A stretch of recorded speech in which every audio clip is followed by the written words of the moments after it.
o entendimento de que, na verdade, uma das melhores ações pedagógicas é constituída pelo exemplo.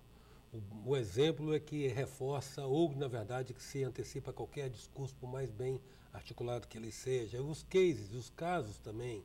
Os casos de sucessos funcionam como exemplos que se irradiam para a coletividade se inspirar neles e procurar replicá-los, aumentando a abrangência dessas ações bem-sucedidas. Eu estou conversando isso com você, meu querido telespectador, a propósito da questão da cultura do bullying nas escolas, que já foi objeto de muita abordagem e poucas ações mais incisivas, como as que nós vamos tratar hoje nessa entrevista, quando eu vou estar conversando com o psicopedagogo clínico José Eugênio Fernandes. Zé, você está aqui para falar conosco exatamente a partir de uma experiência, me parece, bem sucedida de conscientização contra o bullying, a partir do projeto Colorir. Colorir, que é um acróstico que define uma série de ações. 7 competências. 7 Cooperar, organizar, limpar, orientar, reciclar, influenciar e realizar. São 7 competências que a gente trabalha com os alunos em todas as escolas integradas ao programa. Agora primeiro cabe contextualizar, né, Eugênio? Você é da área. O ambiente familiar tem favorecido a proliferação dessa cultura do bullying? Na verdade, o bullying, né, é um sentimento, né, muito antigo. Desde a nossa época lá já existia, né, esse famoso bullying. Só que, na verdade, não tinha essa denominação. Os estudos sobre o bullying se iniciaram em 1978. Né, então, é muito recente o estudo sobre o bullying. Então, na nossa época, quando nós sofríamos, o nosso professor virava para a gente e falava assim: deixa isso para lá, menino, né? E aí a gente tem aí uma porção de adultos hoje aí com problemas, né? Ou não, né? Mas com muitos traumas. Mas hoje o bullying é tratado, né, com um pouco mais assim de veemência. Por quê?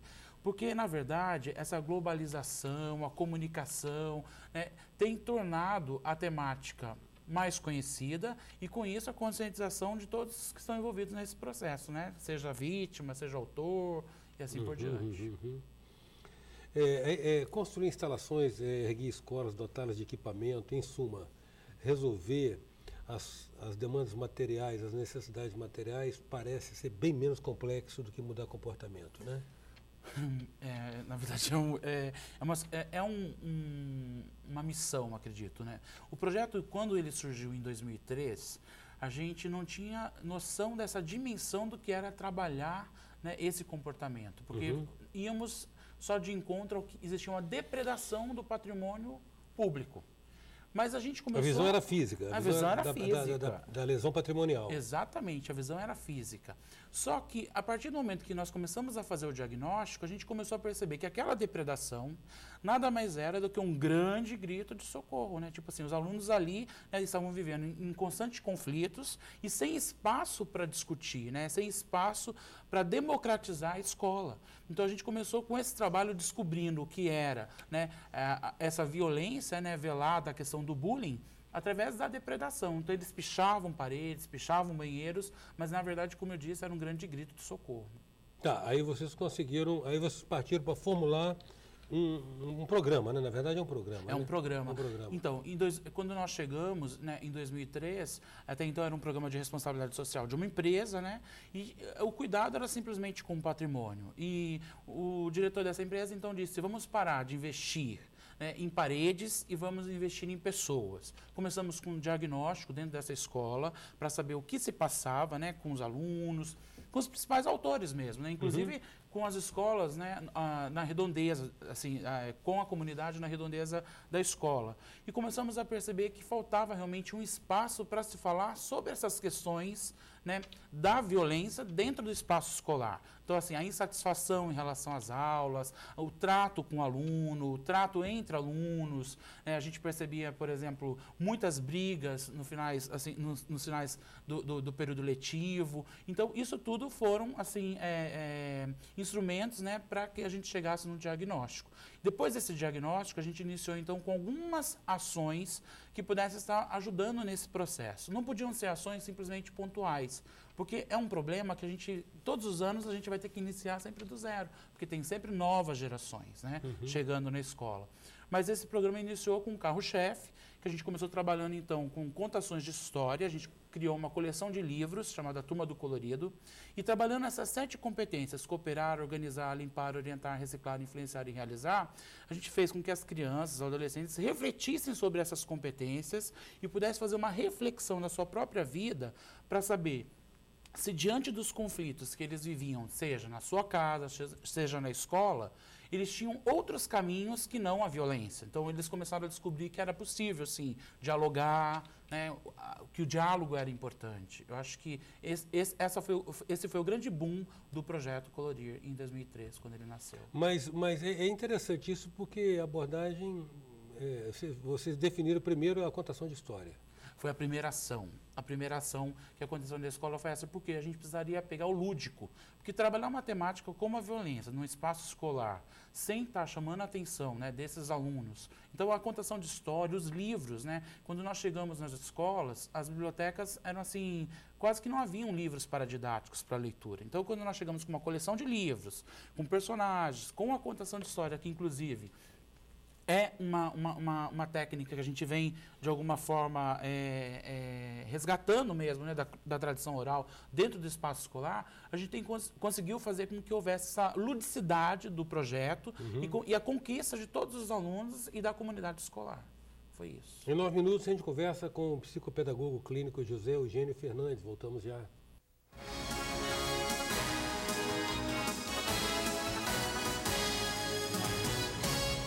Voltamos com 9 minutos, que traz hoje o psicopedagogo clínico José Eugênio Fernandes. Eugênio, você mencionava a construção de uma metodologia para trabalhar com bullying, né? Citando como primeira medida de interferência, contação de história. Como é que era a lida com os recalcitrantes? Com aqueles 10% que às vezes faz o barulho de 100%? Então, na verdade, a gente começou a estar lidando, além dessa técnica, né, a gente começou a criar também uma tecnologia capaz de estar trabalhando com essa indisciplina na escola. O que acontecia? Os alunos iam para a coordenação e simplesmente eles eram punidos.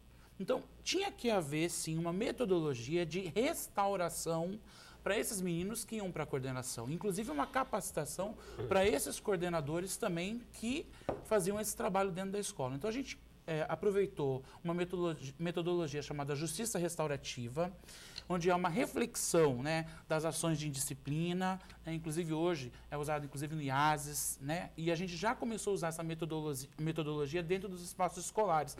Essa metodologia ela se embasa na reflexão dos meus próprios atos. Após a minha reflexão, eu também faço uma proposta de mudança. Então, o aluno já saía da coordenação não só com uma punição, mas também com uma missão. Olha, diante dessa situação de indisciplina que eu cometi, eu também posso, além de ter outros caminhos para poder percorrer solucionando esse problema, eu ainda posso estar tendo uma outra proposta que não a violência. Isso foi muito bacana e marcante para a gente. No desenvolvimento do programa, vocês foram elegendo novas medidas, novas ações. Exato. Quais? Então, a gente hoje tem 16 subprojetos, né? A gente tem projetos específicos para o alunado, a gente tem projetos específicos para a equipe técnica da escola, a gente tem projetos específicos para os docentes, a gente tem um projeto específico muito legal para a comunidade, para os pais e responsáveis, que a gente chama de escola de pais, para que eles possam participar de uma forma efetiva dentro desse processo na escola, né?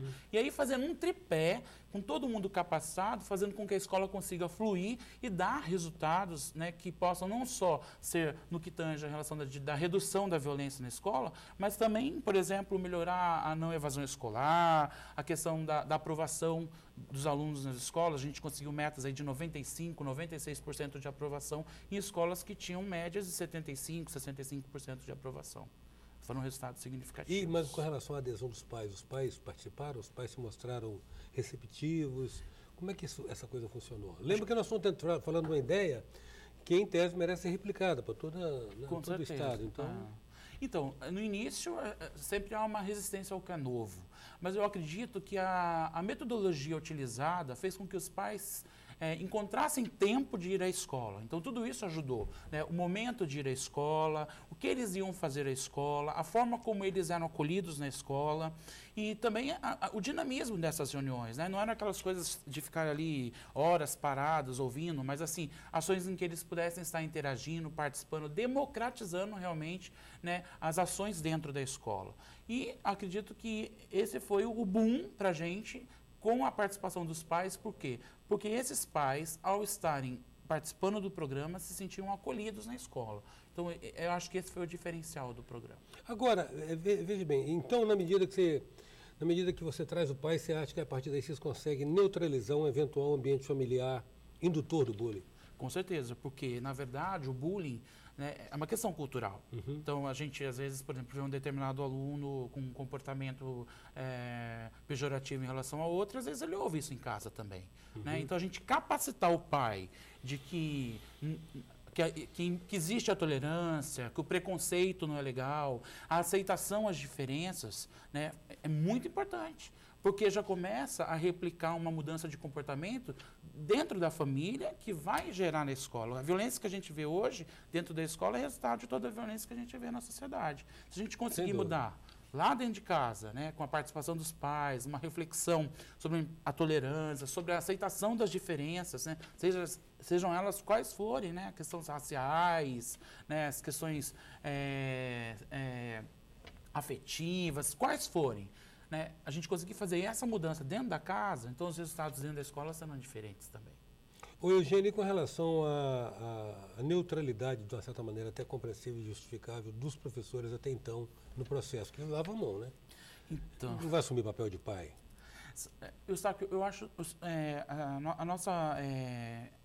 nosso pensamento é o seguinte, é necessário uma capacitação. Os professores, a formação, né, a minha formação não me deu essa capacitação para estar podendo fazer esse enfrentamento dentro da escola. Lidar com esse tipo de conflito. Claro, né, na verdade a gente estava ali preparado, os professores estão preparados para trabalhar o conteúdo programático. E de repente você tem um problema muito maior, que é a questão da violência, né? E essas relações conflituosas dentro do espaço escolar. Agora, existem técnicas para isso. E essas técnicas é que precisam vir, né, a conhecimento desses professores, até para que eles não se coloquem em situações conflituosas e não tenham problemas, inclusive, com a justiça. Né? Uma última pesquisa aí de um delegado que deu uma entrevista, 125 casos esse ano de 2011 foram parar na delegacia de polícia. Será que é necessário que um problema de conflito, de disciplina da escola, vá parar numa delegacia de polícia? Fica aí uma reflexão. Né? Quantas escolas hoje estão sendo contempladas pelo projeto, Eugênio? Então, em 2011, a gente teve 13 escolas já integradas ao programa, onde foi feita a implantação do programa Colorir. Em 2011, a gente teve a participação de 5 escolas, né, que foram integradas ao programa e com resultados assim, bastante favoráveis, assim, muito favoráveis. Significa que nós temos uma metodologia ou uma tecnologia já, digamos, aprovada, validada para ser replicada no maior número de escolas. Então, acho que o grande presente para a gente, né, aqui no Espírito Santo, vou dizer isso com muito orgulho, é dizer que em 2003, né, professores, a muitas mãos, né, no início lá da Serra, construíram uma metodologia capaz não de solucionar, mas assim, com ferramentas eficazes, né, no combate a esse enfrentamento a essa violência. E essa certificação já ocorreu, inclusive, pela Fundação Banco do Brasil. Então, hoje, o Projeto Colorir é certificado como uma tecnologia social. Por quê? Porque ele já pode ser replicado no Brasil todo. Agora, por uma questão de justiça, vamos fazer um resgate aí de quem é a empresa, quem foi o diretor, onde começou isso tudo? Isso é importante, né? Na verdade, a gente tem o nosso patrono emérito aí, que é o Ernesto Mosânia Júnior, né, que iniciou esse programa em 2003, já com esse pensamento, né? Parar de investir em paredes e vamos realmente investir em pessoas. E em 2009, ele já abriu mão da metodologia quanto responsabilidade social da empresa e já disponibilizou a metodologia, né, para outras empresas estarem agregando. Então, a gente teve outras empresas que vieram agregar o programa para que ele pudesse se expandir em outras escolas. Porque o material, né, os livros, tudo isso é uma doação para as escolas que participam do programa. Por isso, a necessidade desses parceiros. Ernesto Mosânia Júnior. Ernesto Mosânia Júnior. Agradeço muito, Eugênio, sua presença aqui, sua generosidade de compartilhar conosco esse conhecimento. Obrigado, Eustáquio. Queria também estar aproveitando para deixar o nosso site, claro, né, para que as pessoas que quiserem ter acesso ao nosso material e conhecer essa metodologia, né, se junte a gente aí no www.projetocolorir.com. Muito obrigado. Em 9 minutos, a gente contou com a presença do psicopedagogo clínico José Eugênio Fernandes, falando a respeito do vitorioso projeto Colorir. Até já. Sou passageiro do tempo, tentando entender erro e acerto os caminhos, aprender